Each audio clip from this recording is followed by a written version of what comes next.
Welcome back to another episode of Confession of a Bookworm series. And today's confession is about a book I really wanted to love this yesteryear, but I did not.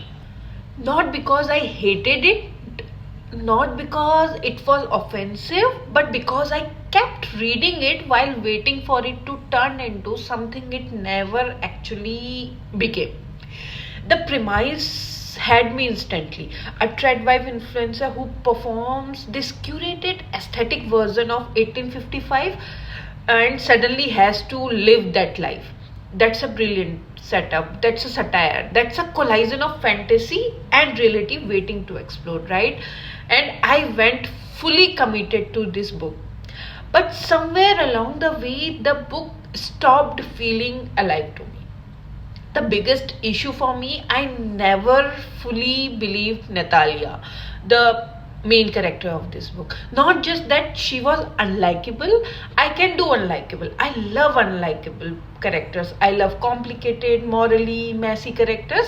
But the main character in this book did not feel complicated. She felt assembled, like her thoughts reset every few pages depending on what the scene needed.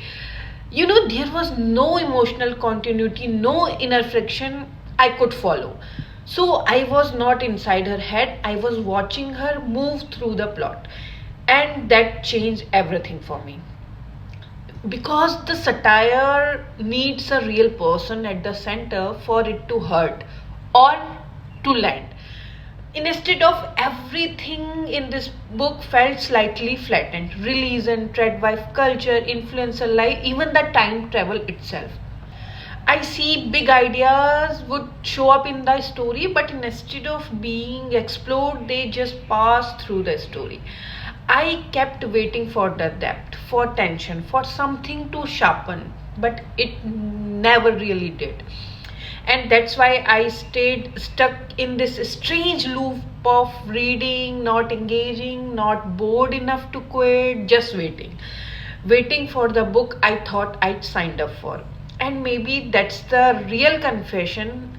I did not hate yesteryear, I just never felt it come alive in my hand. Would I recommend it to you?